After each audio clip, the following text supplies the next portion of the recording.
Woo! Yeah. Okay, so and before I get Curtis's 2 cents about the tune, I want to give one more shout out to Josh Kwassman of SquarEast Studio, who's also a member of Team Resonant Motion, has done a lot of work for and with us, and so he did the audio mixing and the video editing for all of these, and on pretty short order too. So major props to Josh. Yeah, definitely.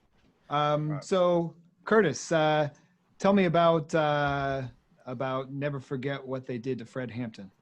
Well, it was written on the 46th anniversary of or 47th anniversary of that assassination of Fred Hampton. So December 4th, 2016, I guess I wrote it. So it was 1969. And let's go on the assumption that there's at least one person out there who doesn't know who Fred Hampton was. Of course. That's what. That's usually sorry if I'm bogarting. No, by all means. By all means. So Fred Hampton was he was the head of the Illinois chapter of the Black Panthers, and he was also vice chairman nationally. Through the FBI COINTELPRO program, they on December 4th, 1969, delivered a no-knock warrant and just started firing into the house and killed Fred Hampton while he was sleeping next to his pregnant wife at the age of 21. So this is, I know, it always kind of sucks the air out of the room when I tell that whole story, introducing the tune, but it's one of those things that, as the title says, just never forget what they did to Fred Hampton.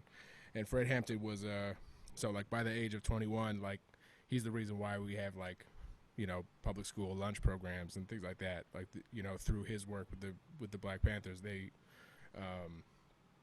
so many community initiatives that were based off of their models that he had done just, so much amazing work in the community. And a lot of people believe that the reason why he was considered to be so dangerous by J. Edgar Hoover's FBI was because he also was beginning to really point out the class struggle that was happening. It was starting to unite, basically poor folks of all, backgrounds and all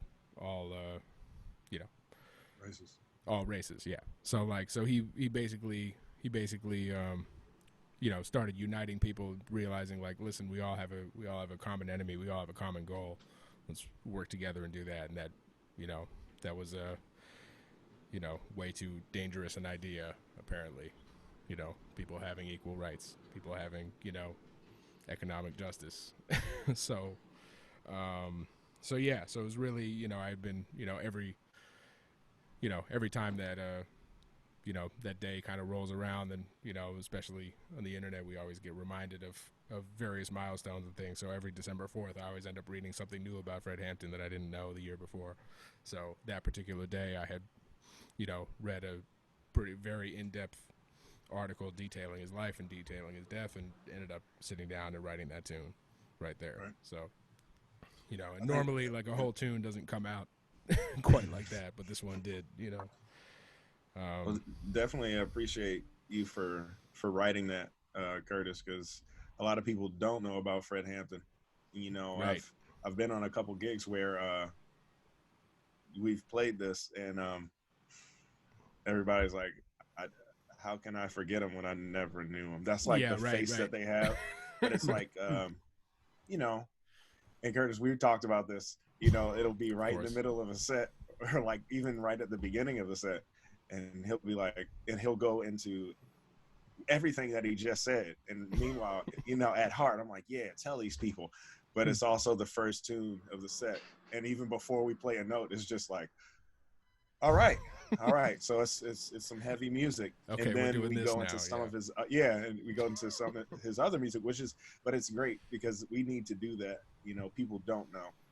People, I think we've gotten away from playing with a purpose, from schools teaching us to, regurgitate, you know, the Great American Songbook, you know, all these Tin Pan Alley songs, which are great, you know, have their purpose, but you know,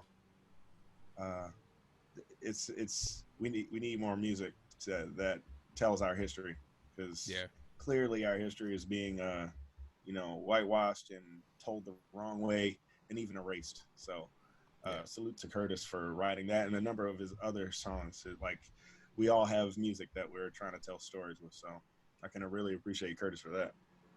Appreciate you, man. Yeah, man. And I'd say Corey influenced the title. Corey influenced the title. Right. Corey's got the longest tune titles in history, so I tried to outdo him with that one.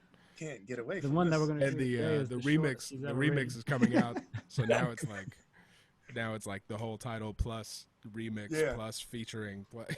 You never forget what they did to Fred Hampton, because if we do, we are destined to repeat what happened to Fred Hampton. What happened to Fred? Right. That's got to be the whole title at this point. You know? Right, exactly. So it becomes, you know, when it comes down to it, you know, of course I want, you know, people to know and be rightfully outraged about, you know, what happened to Fred Hampton, but I hope that people will also read about, you know, I want them to read about his legacy and his work and everything that he was able to accomplish by the age of 21 is incredible, you know. So that and the work of the Black Panthers at large, you know. So I think that we get kind of sold, you know, now that we're, you know, what are we, 60 years removed from, you know, from the civil rights era, that we, you know, we've been sold so many different ideas that are not accurate, you know, so many ideas of what Martin Luther King stood for, what Malcolm X stood for, what the Black Panthers stood for, you know.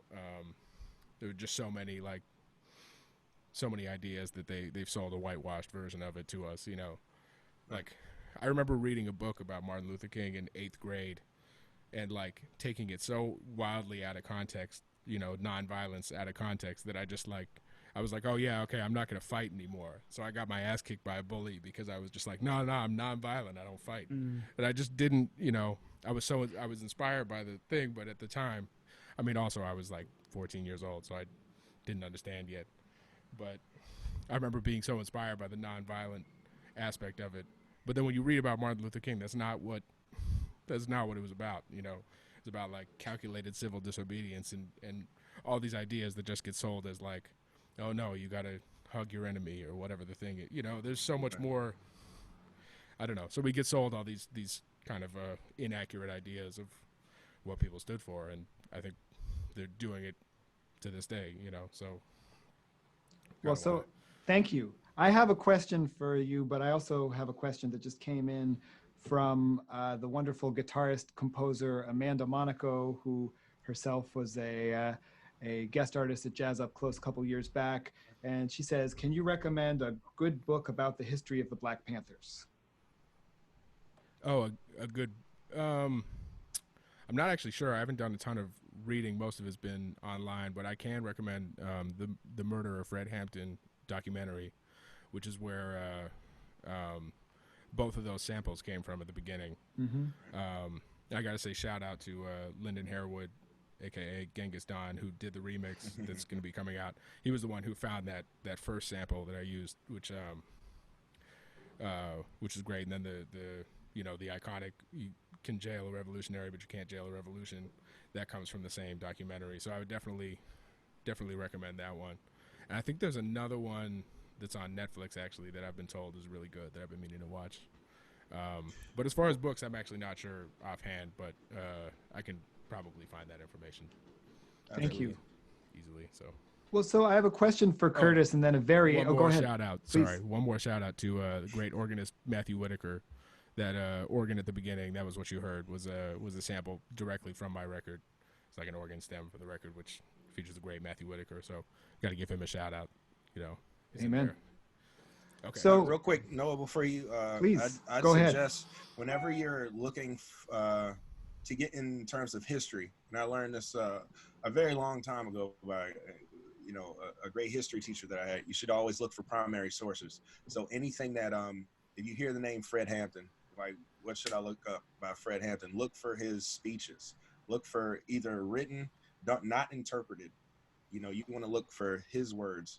And then you want to, like, for if you're looking for the Black Panther Party, anything by Bobby Seale. You know, I'm at a loss for the name of the transcription or the autobiography that I'm trying to refer to, but I need to just go get my iPad. I have it right on there.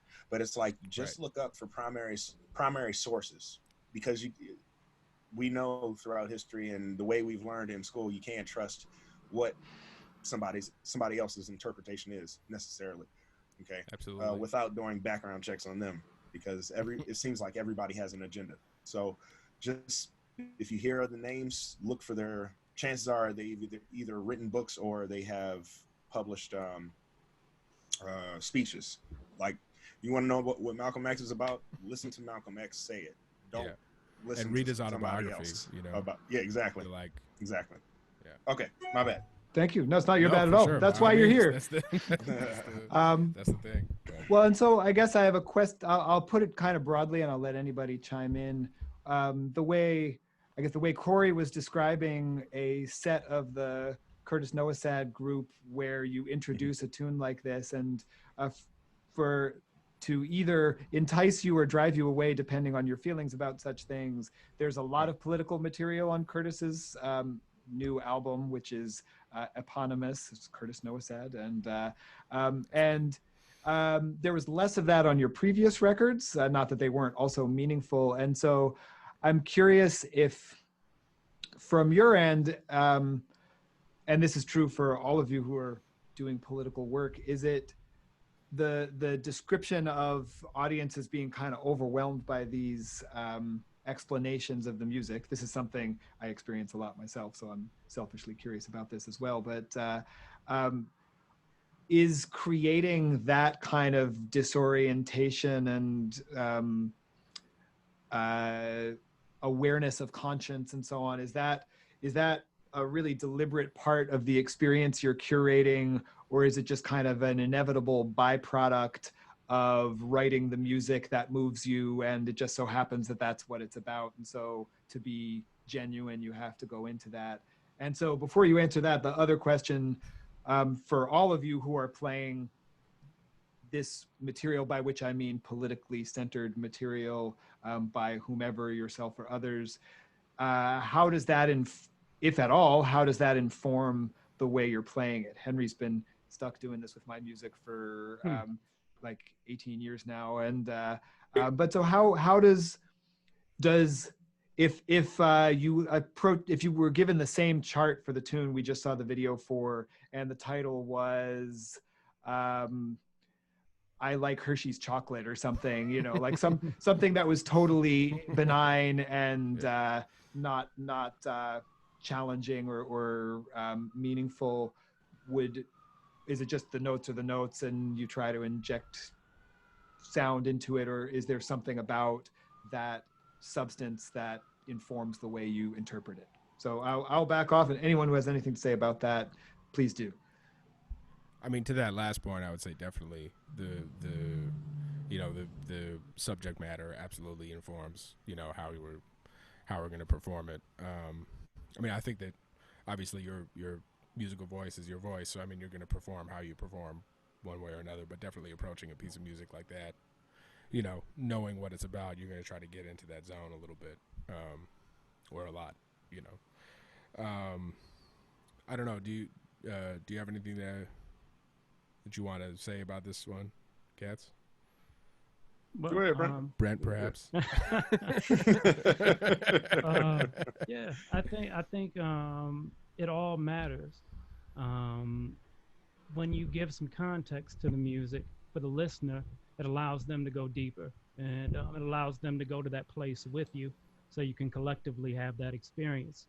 And I find that very, very much so true in the music that we play, especially the music that deals with politics. But I mean, it can also happen for love. It's all about how you tell the story. And I think it's up to us to interpret the music in that way, and to also be able to describe it to a degree, so that we can all have the experience together, you know. I think it's important for everybody, because it informs, because our perceptions are so powerful for us as players. As soon as somebody tells you what the song is about, it's going to inform your performance. And then for me, so many things go through my mind. It's like, okay, I know what this song is about. The listener knows what this song is about. How authentic can I convey what this song is about? Right. How do you bridge that gap? Right? Yeah, and the deeper the subject matter, the heavier the onus on the performer and the listener. You know, for everyone to do their due diligence on both ends. We're going to do our best job putting this forth to you, and we want you really to dig in with these really specific ears, because we did it with this in mind as well. Well, definitely. I think not all of my music deserves like introductions. Sometimes I want it to be just what it is, but I also am very verbose, and I tend to talk too much. So like I'll set something up and then I'll get on tangents, and I'm like, I'll listen back to the set and I'm thinking like, man, what was I talking about? Where was I going with this? You know, and I'm even told that sometimes, but I think it's very important to tell your story. You know, Zora Neale Hurston said, make sure you tell your story, because if you don't, they'll kill you and they'll tell it for you, or something to that effect. Yeah. You know, you liked it. Yeah. Yeah, exactly. I was actually trying to remember that exact quote. Exactly. With the I last screwed it question. up, and I apologize to Miss Hurston, but you know, I intend well. But you know, there are some songs, like even in Brent's band, you know, he has it beautifully crafted, and we play a bunch of different material, but you know, there comes one specific song, and I know he just like with his playing, he sets it up perfectly, in terms of, you know, just in terms of words, and it's like if you listen to it, you know, you'll get immediately into the mood. I could be joking with whoever, and then I listen to what he's saying, and immediately I'm there. In my band, I have something called An Utter Disbelief for Sandra Bland, Tamira Rice, and countless others. And I say every time, because it's true, I hate playing this song. I love how it came out, but I hate playing it for this reason. But I always say, well, the latest reason, and I say, unfortunately, you know, who is the current, you know, hashtag. And also, we need to stay on the government to capture and charge Breonna Taylor's killers. Yes. But moving on, we'll circle back to that as well. But you know, you have to tell these stories, tell the reasons why we make the music. You know, the way we do. Yeah, and in Brent's band, I mean, the way he sets up. Were you talking about Morning After? Yes, yeah. Absolutely. So absolutely. Yeah, it's perfect every time, totally. And he doesn't say it the same way every time, but it's perfect every time. Yeah, and the music that comes after is just as powerful. Yeah. So, kudos to Brent. You the man. No, that ain't me. Yeah. Yeah, man. Noah, you're. Thank you. I think one thing I'll point out, just to give props to you, is that I think that's not a universal perception. I mean, I've played with plenty of people, and Henry foremost among them, who are really not only willing but hungry to inhabit those deep and sometimes uncomfortable places that the music gives us access to, in terms of like experiencing the full depth of the human experience. Right. But there are definitely people I've played with who don't dig into that stuff, or who consider it burdensome to have to know more than just tell me where to come in and what notes to play and tell me when to stop. Right. And they may sound great, but I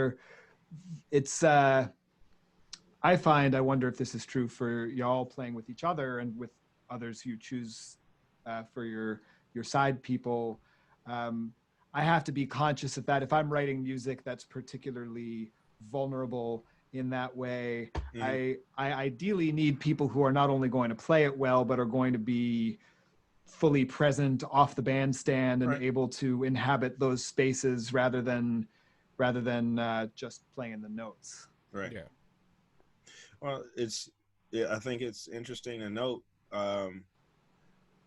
We're very vocal about things, but not everybody is. You know, we can look at John Coltrane's Alabama. I had to think about. I don't know really what John Coltrane's. I have to think about. I've heard him speak a couple times in interviews, like blurbs about it, or in interview blurbs or whatever, and to know his words or how he felt about things. I have a book, Coltrane on Coltrane, where it's just a compiled book of interviews from different publications. But his music spoke way louder. You know, A Love Supreme is just press play. You know, don't say anything. You know, but that's his way. You know, I think, but that doesn't, you know, devalue everything that Cannonball Adderley had to do or had to say, because if you listen to his live performances, or if you listen to the intro of Walk Tall, or if you know, listen to the intro of Mercy.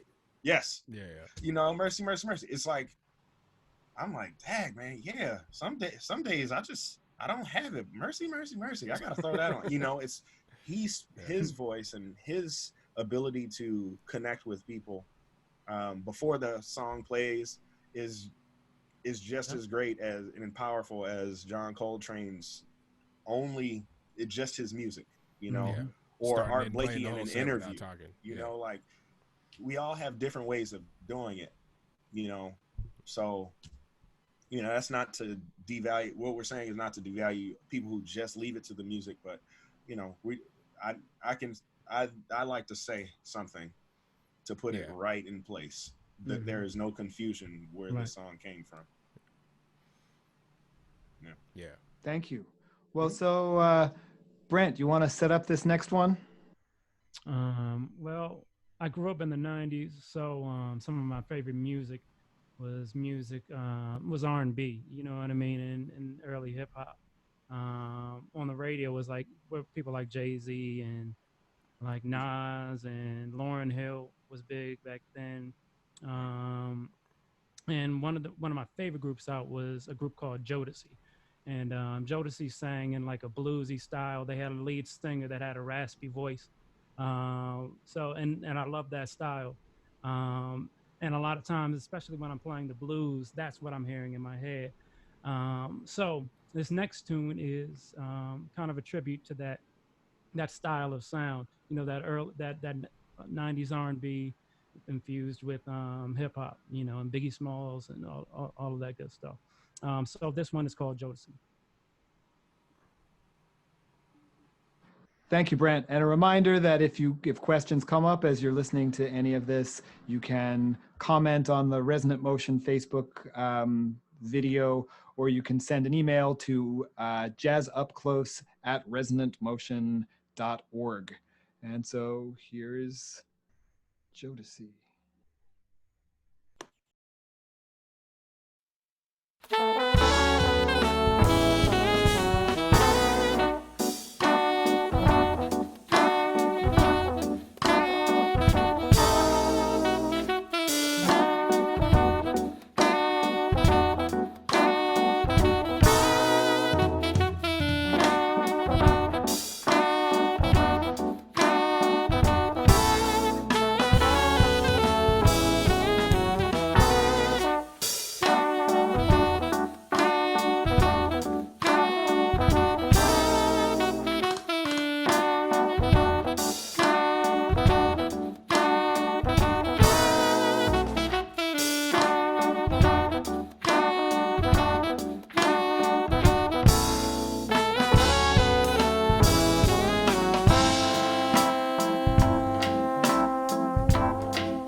Dag.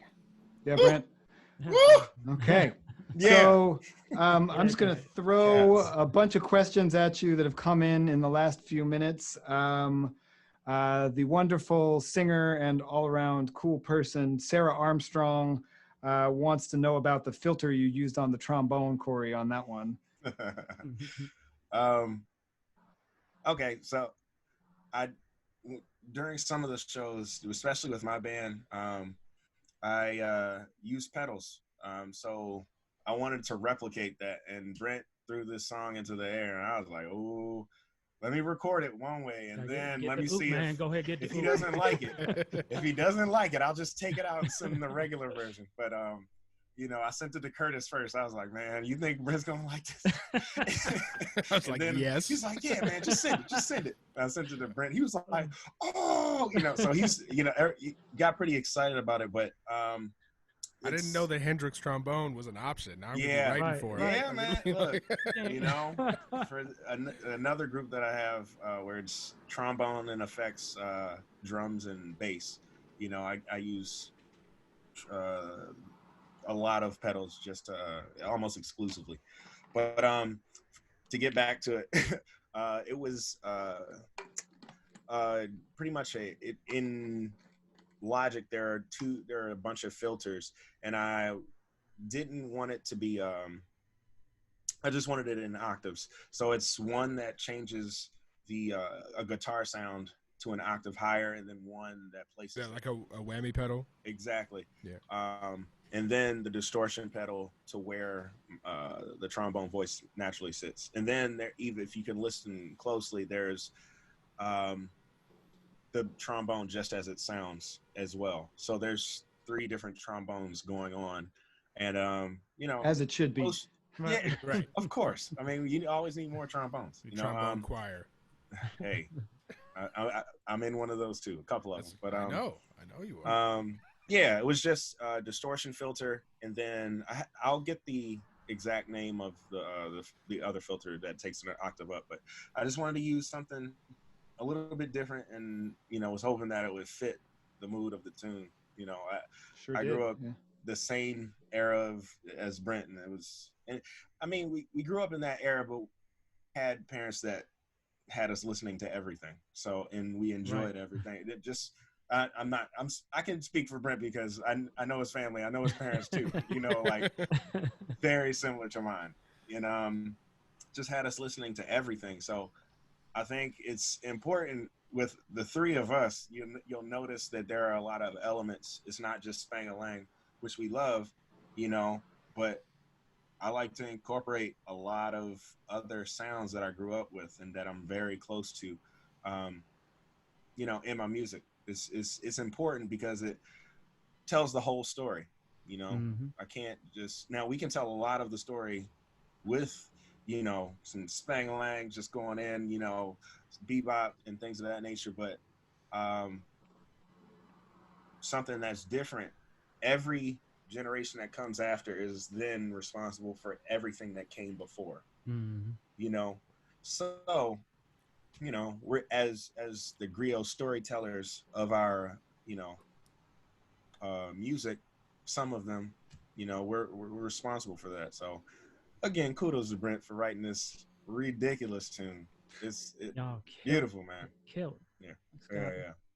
If I had $1 for every time like I got up in the middle of the night to like check on the cat or use the bathroom, and then the song was stuck in my head by the time I got back to bed, and I'd buy y'all a smoothie, but smoothies all around.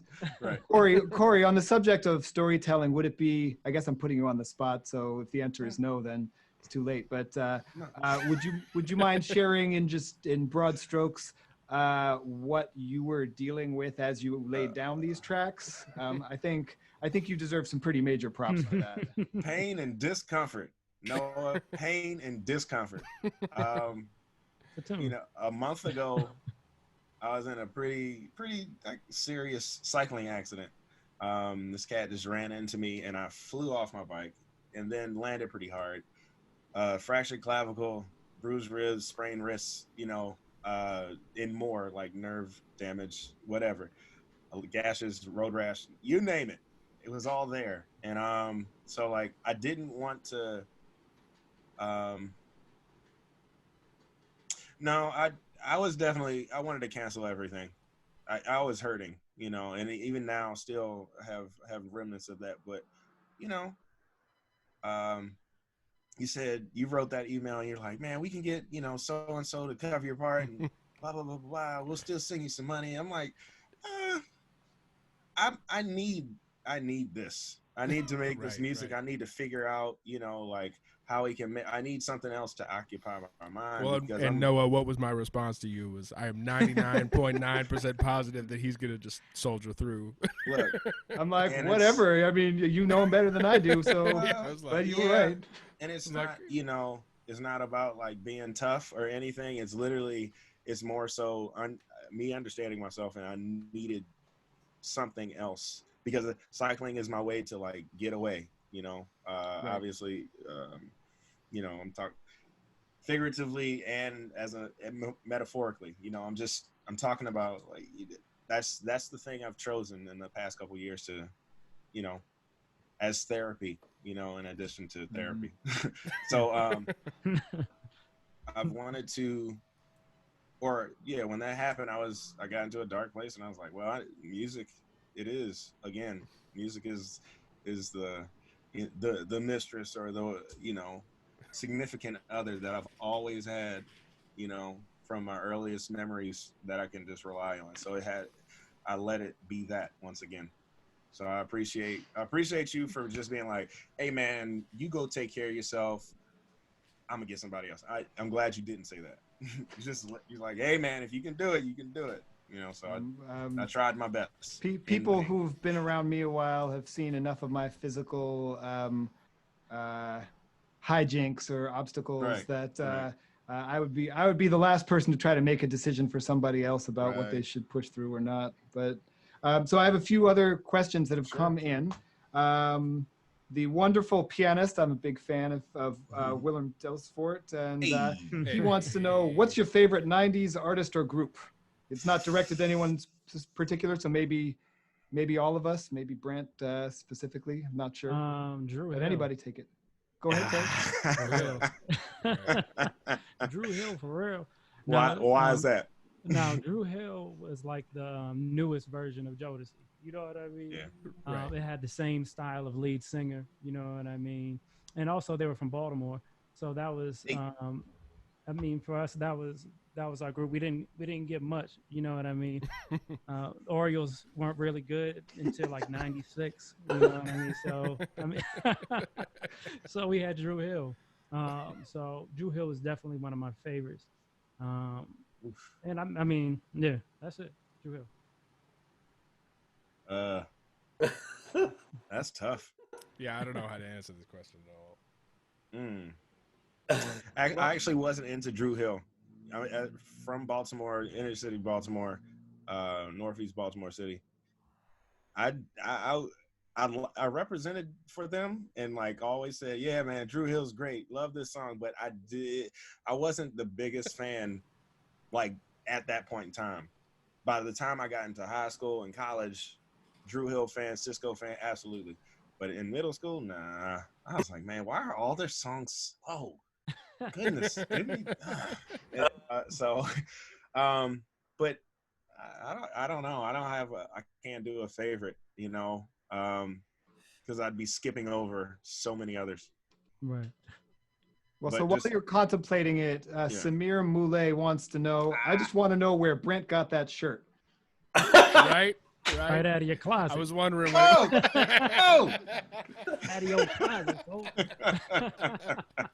Put that drink back. Someone was going to ask about it. Is one of the baddest guitarists in the world. He's amazing. I believe he's from Gaithersburg, Maryland, and he's played for Natalie Cole and all these different people. Just an amazing guitarist. Yeah, your closet. And forgive me if I butcher the pronunciation of the name, but Tony Minvier. Minviel. I think it's Minviel, but Minviel. don't quote me because I forget now. My apologies, Tony. Sorry, Tony. Terrible with pronunciations. But Tony wants to know, do the guys think foreign touring will be a thing of the past, at least for the foreseeable?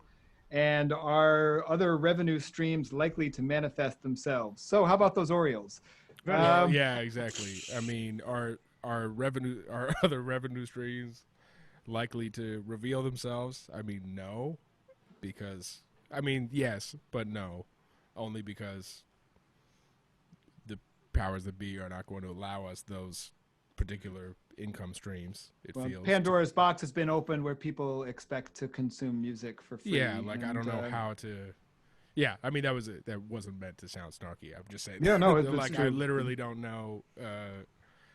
How it. Yeah, how do you go back to a model where people pay for music? I mean, right. I appreciate things like Bandcamp and streaming services like Tidal that pay a little more than the other ones, but like it's still none of it is enough to. We gotta play. Right. There's really like unless you write like a hit Christmas song or something that comes up every single year consistently and you get that check every year. It's I can't really. It's hard to see now foreign touring. Yes, there's going to be a depression of foreign touring, but I do think it'll come back. Personally, I mean, I think that. People started touring again after the Spanish flu. I think people are going to start touring again now. But that said, a lot of possibly festivals and clubs and presenters that were already hanging on economically by a thread might not be able to reopen and restart and actually, bring people out. So I don't know. What do y'all think? Well, I guess I am a strong proponent of, I don't know, you could call it the patronage system, or you could call it the NPR model of you do it because you love it and you have to, but you hope people will pony up and help and pay to support it. Right. I'm gonna give a little plug, not for this initiative specifically, but some of you are aware of an initiative I started a couple months ago called Musician Aid Requests, where basically I'll record a video of performing the song you request. If you donate $100 to a musician or spend that much to pay for lessons or buy their stuff or whatever. Minute by minute was my joint. That was the. Thanks. There's a bunch more coming, but the point of that is that I think people have gotten so used to not paying for music that they, and musicians are at least the musicians that I surround myself with are such a dignified bunch that they're not likely to post a video of themselves standing like half naked on the street saying, "My landlord kicked me out and I got no food," but people are really struggling. And I think if you have, so I put up the resonantmotion.org/donate for contributing to this series, but really any way you contribute to musicians, find these cats, contact info on their respective websites and Venmo them some ducats. And I gotta say, there's been people stepping up. I mean, I've seen, Absolutely. someone reached out to me about sponsoring a show at some point. Like, people are, when these once a month Bandcamp waives their fees. Right. It's like the first Friday every month, and every first Friday of the month, like, some Bandcamp sales come in, and I always appreciate it. That there are. I think it's important whenever we do this. I've been involved with Smalls Jazz Club twice with my band, the Dubtet, and also Frank Lacey's Tromboniverse, which I'm the music director.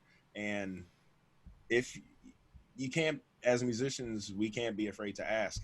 And it's not like our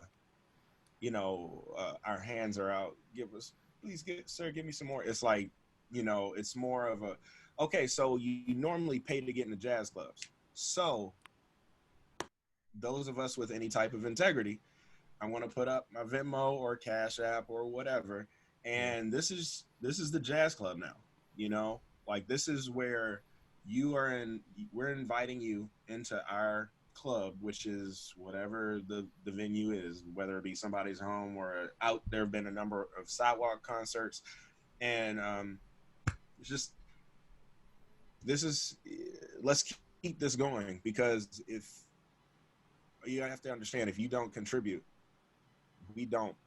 there's going to be a point in time where all of this goes away, and all you're going to have is these MP3 sounding recordings on Spotify or Bandcamp or Apple Music or Tidal, and it's like you're missing out on the live music. You're missing out on the the dialogue, the musical dialogue, or even the dialogue between us, and I think people there have been a lot of people that, like Curtis has said, has stepped up, and they treat it like that, and they're much appreciated, but we have to get more people to do that. Yeah, I mean, they're all outliers at this point. Absolutely. Really. Like all the people that are stepping up are exceptional in that sense, that they are we just got to keep encouraging sensitive to the fact that musicians are struggling and shit. The average person, no, like it's not like a wide, Absolutely, we got to keep encouraging. It's not a practice that's going to reach the mainstream necessarily, but as far as we can reach, let's do it. Yep. So, yeah. So, but Corey, that said, go ahead. Tony, Sorry, Curtis. Tony, I hope I can come over to London again. Tony was a fantastic DJ on Jazz FM in London, and he interviewed me last time I was out there with Braxton Cook, and Very cool. He's amazing, great champion for music. Thank you. And, thanks for staying up late where you're at then, Tony. Yes, absolutely. Yes, actually, I didn't even think about that. 5 hours. Yeah, thank you, man. So, thank you for tuning in. Thank you for asking questions, and I hope to be over in London whenever we can do that again. So.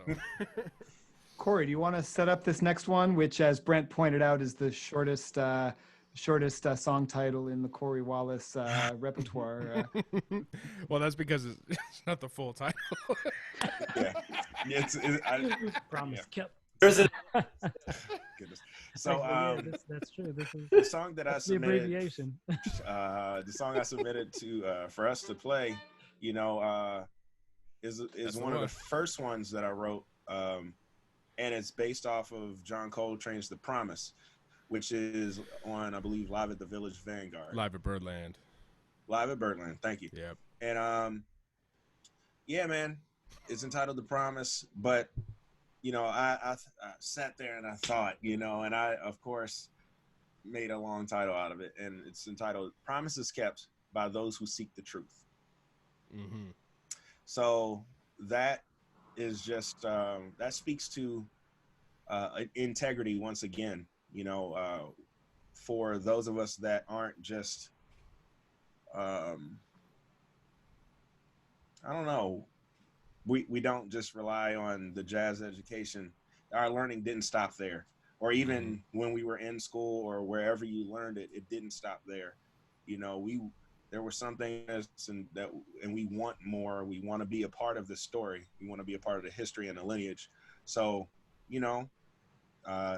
there was a promise, and that promise is being kept by, those of us who take it very, very seriously, and want to be a part of it. It's not just something that's given, and we understand that. So that is for all of the gatekeepers and torch bearers, or just cats that take it seriously. Yep. Thank you. Yeah, that's beautiful. Well, let's dig it.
Man,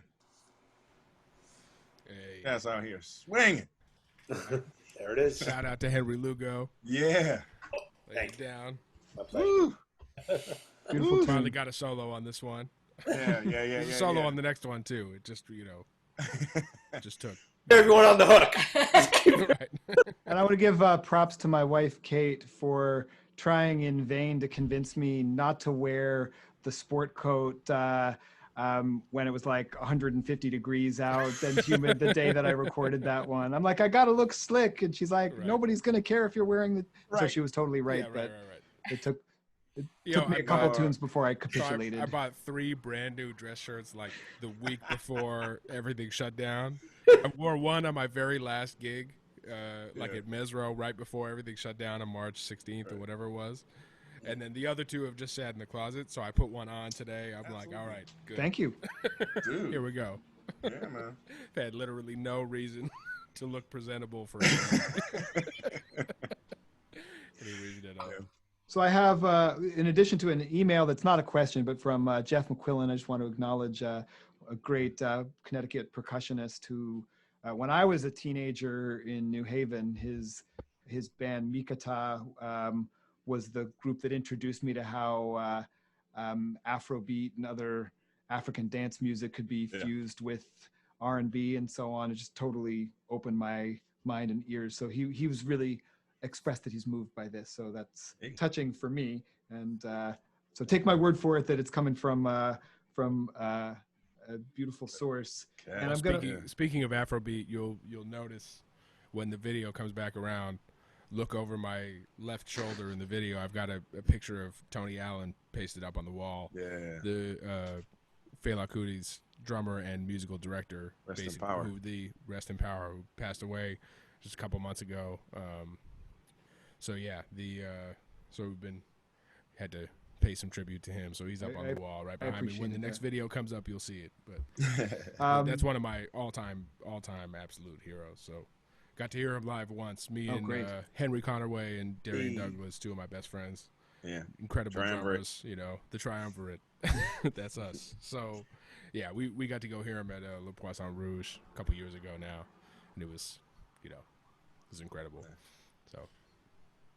So I have a question, and I'm probably going to butcher this name too, so please accept my apologies. But Kra Xday UV, was I close?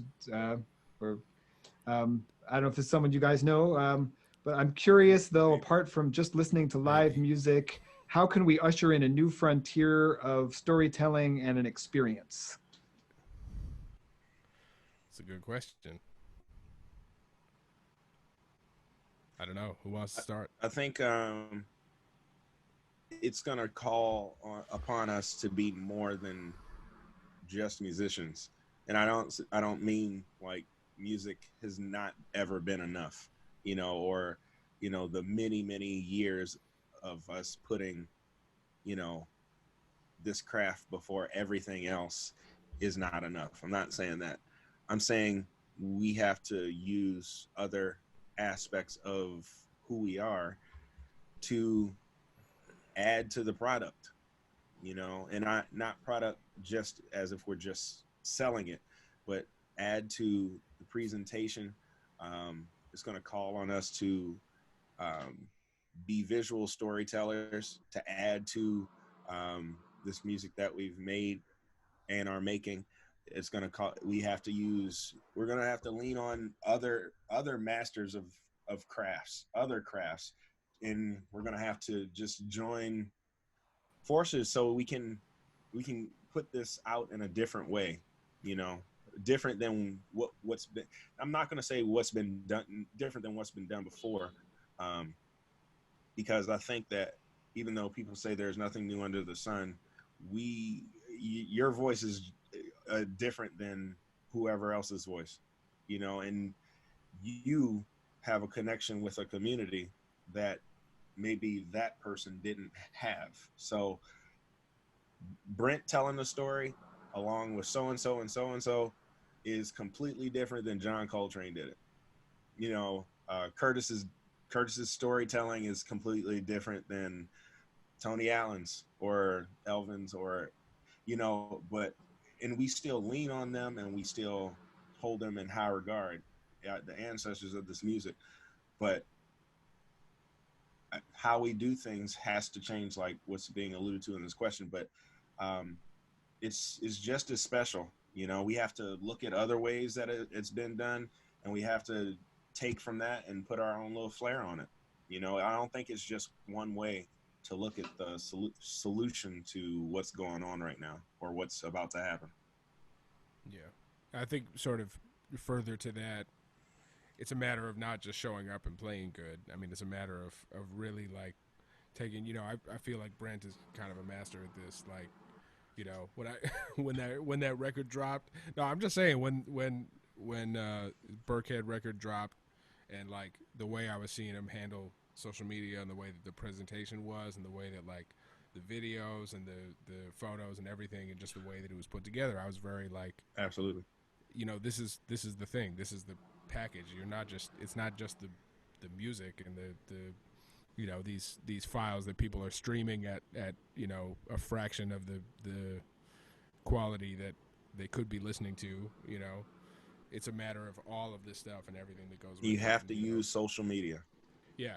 I know a lot of people don't like it or only use it to screw around, but like Curtis is saying, Brent has figured out something, and along with a lot of our other friends, and we have too, that you use social media forever, how small or big your community is, or the algorithm right now. There's ways of increasing that and getting into other parts of the other algorithms in other communities. So you got to tap into all of that and take it seriously, as seriously as you taking your as seriously as you taking your instrument to figure things out. You know. Yeah. You know, like all those people on social media are wait a minute, Brent's on mute. Brent, unmute yourself. That's why we can't. That's why I thought you just weren't talking. You've been muted this whole time. The whole time. Can you hear me now? Yeah, I can hear you. I think the purpose in everything that we do is for clarity. You know what I mean? Right. So some people learn best by hearing it. You know, some people have to see it. You know, some people need to read a story to get it, you know. So I think, I think all of us are educators as well. You want to communicate clearly enough so that it's very simple what your intent is, you know. And I think I know that's what we're striving for, you know. So that kind of just blew my mind a little bit. I hadn't actually. I'm big on connecting dots, but those are a couple dots that I hadn't connected. Connecting learning styles to how you present yourself to the world. Yeah. That actually I hadn't thought of it that exact way until you just said that. That's like, because there's so much going on now, and we're all more isolated than I think any of us have been in our lifetimes, at least. Yeah. So teaching, I teach a lot. So it's, I mean, you know, finding connectivity in this new environment is challenging, whether it's with music or whether it's with teaching. Everything is now, you have to put so much more thought into putting your ideas across, like you're saying, so that you're understood, heard and understood, and that you're sharing in that way. Because, you know, in a lot of ways, it's harder to make music in this platform, even, you know, capturing the synergy is, you know, it sometimes can be, you know, there's a bunch of added steps now that, you know, we didn't have before. So, man, Henry, you don't know how many times Curtis and I were like texting each other, like, man, like, it's hard to get the energy, everybody's energy in the same room, right? You know, when we're in 5 different places, yeah. Or where, you know, it'd be so much easier to just cut off the band and tell a cat what you actually want to tell him, or like with something that would take 5 seconds in rehearsal. You just be like, oh yeah, no, it's more this vibe. Okay, great. That would be the whole thing. You're dealing with everybody's schedule and everything, but you know, I kept saying, hey man, this is the platform for a while. We got to figure it out. Yep. It doesn't matter. This is the first couple time throughs or whatever. It's gonna get better, but we got to figure it out, because this is what we have now. Right. No, For people who were curious, like we actually did like multiple go arounds, especially for the rhythm section. Like we this is one of those things, like sort of as a way, not to call too much attention to the man behind the curtain. But it's all good. People at Jazz Up Close want to know how the sausage is made. No, so I'm literally sausage. I mean, literally figurative sausage. But Got it. No, all I can think of is Kids in the Hall, Canadian. I don't know if you know about Kids in the Hall. It's like one of Lorne Michaels' shows. It's like super out comedy show from Canada. All I know they have a bit called is Drake. Sausages that was basically like a 7-minute like short film within an episode that was just so out that that's all I can ever think of. But I'm sorry, you were about to, Curtis, you were about to reveal the method behind what they're seeing. So basically, I did the first go around for all the videos without anyone else playing except for Brent's tune. He had put together a keyboard scratch track for me to play along with. So like I actually did the first whole go around without any other music. So it actually took me a long time to get that first go around done, just because it was stressful, and I had to come up with forms and figure out and make sure I don't mess it up. One of them I think the first go around I think the next one maybe I messed up the form and I had to cut part of it out, and like it was a whole thing. But it was just so that I could send drums to Henry and Noah, and then get the rhythm section happening, add horns, come back to the rhythm section, and all of us do our like real keeper takes and whatever. It was a whole I was just telling process, but it's definitely the best like interaction that I've had on any of these remote recording projects that we've all been working on now that we can't be in the same room. Like this is by far the most like interaction I've been able to have, because of that. So it presents all kinds of new challenges that you don't think about until you're doing it. Like for me as a bass player, as an accompanist, like I try to do my very best for everyone's solo, but I also try to like, short of knowing everyone. Like I know Noah's playing very well. I know Curtis is pretty well, and Corey and Brent not at all. But I try to, for each soloist, I'm always like, okay, cool, so and so solo's over.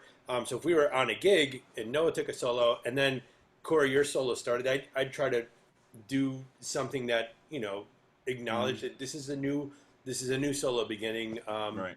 And not that it's tailor made for each person, but like when you don't have access to that kind of information, you're like, oh wow, these things that were kind of guiding posts or lighthouses along the way. Now you got to kind of. I think that was clear on Promises Kept. Like vibe changed completely when Corey solo started after Noah's. It was like I like to make a new event for each solo. It's a new for sure.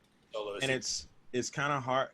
It was a moment of integrity for me because you guys recorded this again. Like we had it a whole way, and then Curtis and I were talking, and I was like, man, I like it.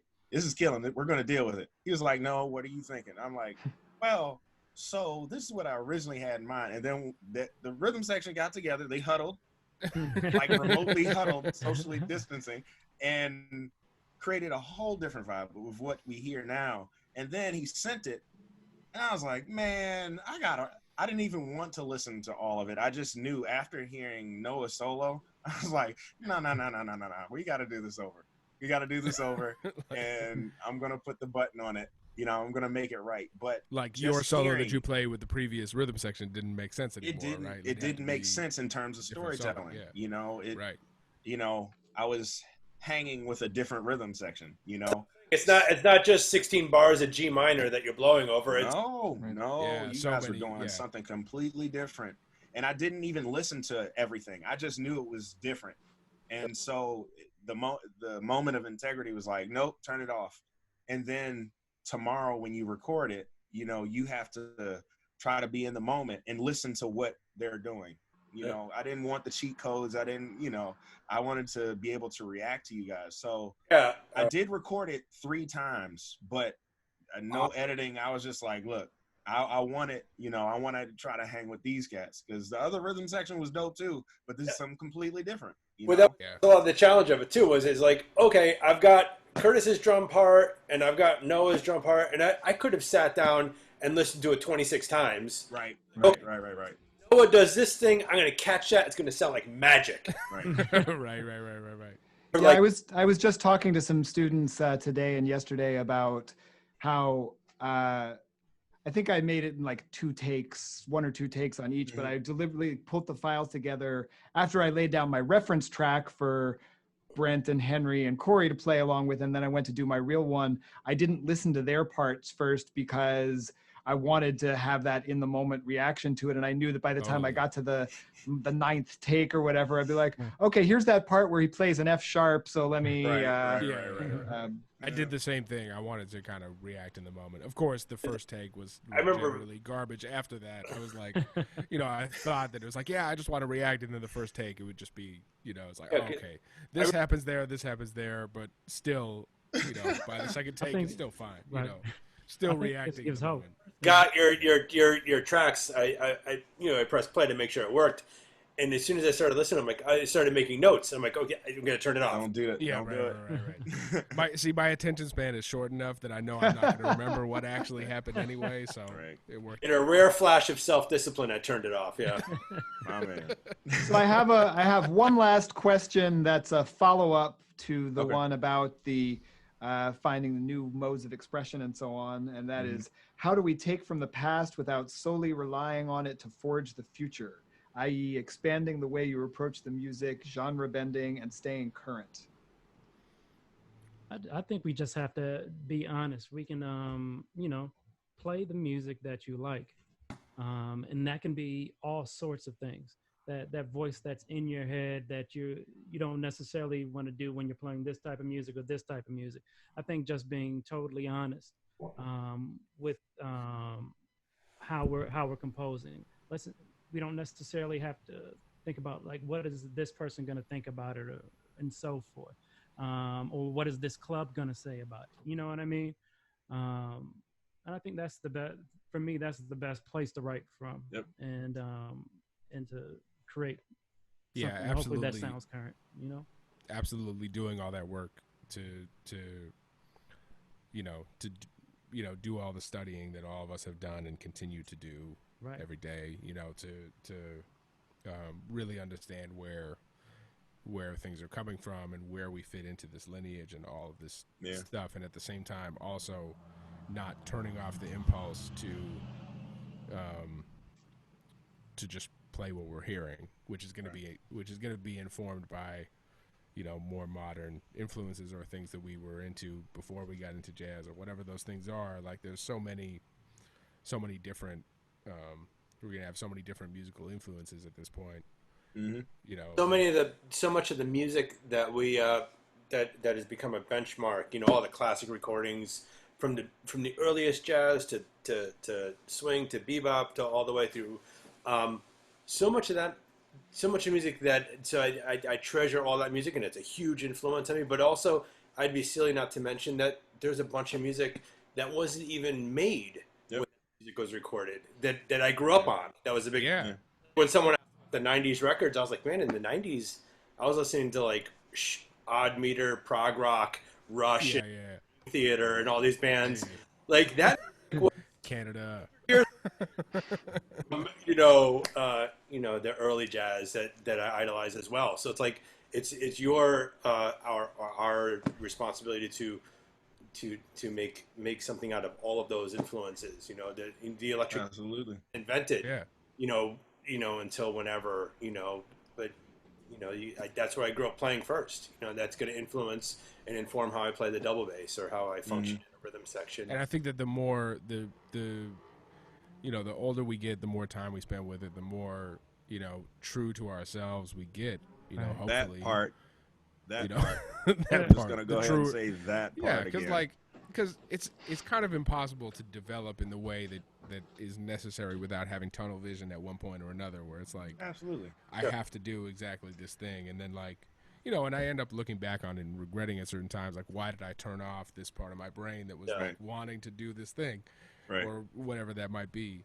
It was like my first few cassette tapes I had were like you know, like the first 2 Black Sabbath albums and like, you know, AC/DC and like Guns N' Roses, I think, or whatever. You know, it's like whatever those things. You know, not saying that those things. Tunnel vision is cool, in, but like it's also very limiting. You know. Yeah. Like yeah. when we're trying to grasp bebop language, or you know, something that one of our favorite players is doing, you know, you're not going to go anywhere until you figure it out, and then your playing starts to go. I don't know how many alto players I've talked to that have said, you know, I had to put all Kenny Garrett records in a box and lock them under my bed so I would not listen to them anymore. I had to go, and it's not like Kenny Garrett is any shortage of information. You can always learn something from, you know, that KG, but it's like, you know, you have to know when to disengage, or even if you don't, you have to be okay with like just going in a different direction for a little while, you know? And I think the way to and being deliberate about which influences you're using and stuff, right? Right. And the way for us to get past that, or not even get past it, but we have to focus on our lives as well, you know? Like I like playing with light beings. I also like playing with cats that the only thing we can agree on is music, you know, like it's because it's important, because it brings different things out of, you know, the players, but it also creates different music. I mean, I think it's important because I've seen it through the development of my band. You know, there's sometimes where I'll be like, stay here, you know, and if you are, you know, like if you just want to play changes and changes and changes and changes all day, and structure and form, you know, that's going to suck for you, because sometimes you have to ride the vibe. And it when the vibe feels good, if Curtis puts some type of stank on it, or like Brent starts doing something and I'm like, nope, we're staying here so he can create on this, because this is where life is right now. You know, that's how you make moments with your band, or, you know, just the people around you. You have to not be afraid to be, you know, in the moment, you know, and that comes from life as well. You know, there's some shit you just can't get out of, some unfortunate, you know, circumstances. And it's just like, all right, well, here I am. No, I mean, being in the moment is a life lesson. That's not, it's not even a music lesson, really. Absolutely. Yeah, life lesson you hope will carry over to your music. But what I've been really trying to get into, just as like a life philosophy, is the idea of calibrating your inner compass. Like I used to spend a lot of time agonizing over this decision versus that decision.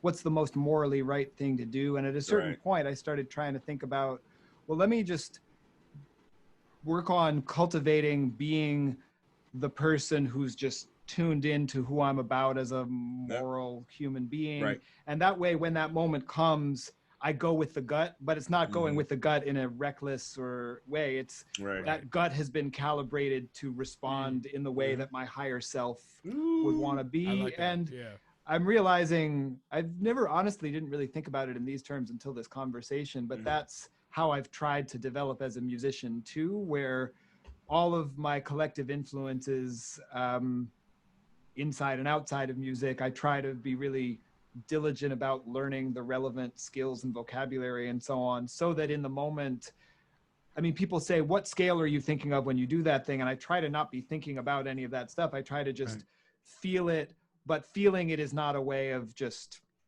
abandoning all intellect. That intellect has been cultivated and integrated, so that if Brent plays something like then I also know what rhythms and notes correspond with in that moment, and and that just comes out sort of bypassing the conscious decision-making process. Well, you want to be as free as you can in the moment. Like I still remember, so this was advice I got from fellow Connecticut citizen Jimmy Green, like 10 years ago or so. So Jimmy Green taught at the University of Manitoba for 3 years, which is where I did my undergrad, and it's in Winnipeg, where I'm from. And that was one of the things that, you know, he was like, the more disciplined you are in your practice, and the more you like, you know, the more you cultivate all of this, the freer you are when you're in the moment. And that was something that stuck with me for a long time. Like, you know, because if You just want to be. You want to be able to be in the moment when you're performing with other people. Period. Just Absolutely. in the moment, and you don't want to be. Right. Yeah, you don't want to be fighting with any other, whether they're musical, musical roadblocks or personal roadblocks. Where it's a thing like I spent a long time doing exactly what I thought, whomever I was playing with wanted me to do.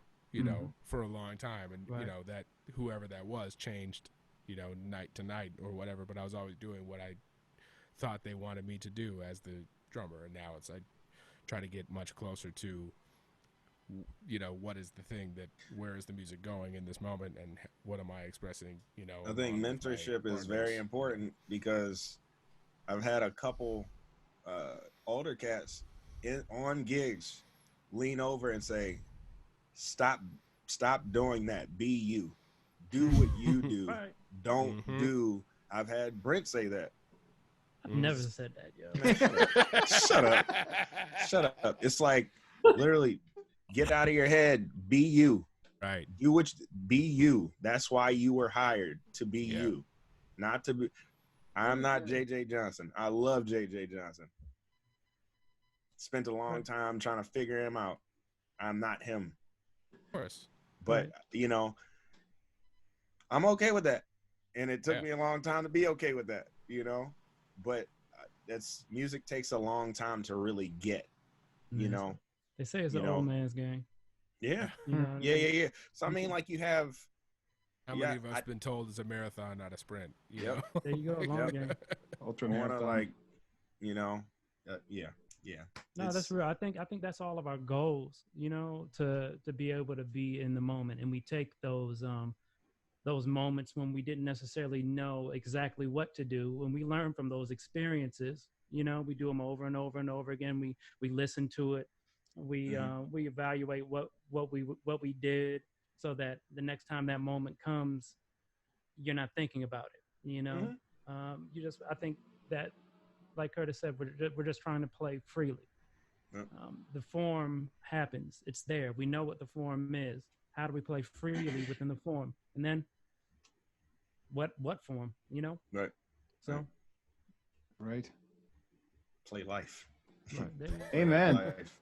Well, so we've got one more tune, but I want to this is super weird, because this is where people would be giving you a standing O, each of you, and appreciating everything you've done. So, ladies and gentlemen, Henry Lugo on the bass. Yeah. Curtis Nowosad on the drums. My Corey Wallace on the trombone. Hey. Brent Birckhead on the saxophone. Yeah. What is going on? So, if you want to, you got to introduce yourself. Baerman. This All is that where I bad sort of stuff you're playing. You got to introduce yourself and all of the many hats you're wearing. Yeah.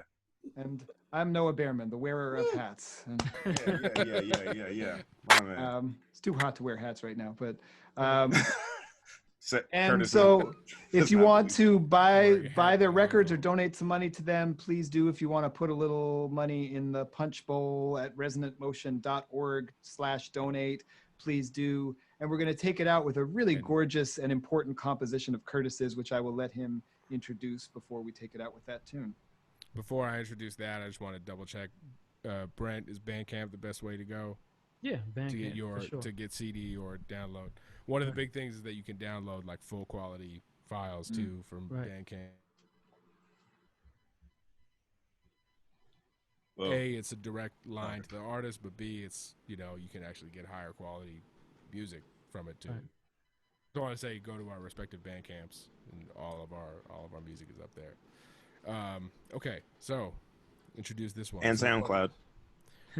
Sorry, just go listen. Yes. Just go listen. Go- I'm still Go to working towards SoundCloud it. also. Okay, so this one is called "Song for Marielle Franco." So Marielle Franco was a politician, a representative in Rio de Janeiro, who was she was a queer black woman who was the leading voice against police corruption and brutality in Brazil, which we're seeing you know, under Bolsonaro, so much more corruption. You know, it's a, I mean, that shit is in the news right now. I mean, we're seeing it. So, so yeah, she was the head of, I believe it was like a task force to take down corrupt cops, basically, and she, much like Fred Hampton 50 years earlier, was assassinated for trying to do the right thing.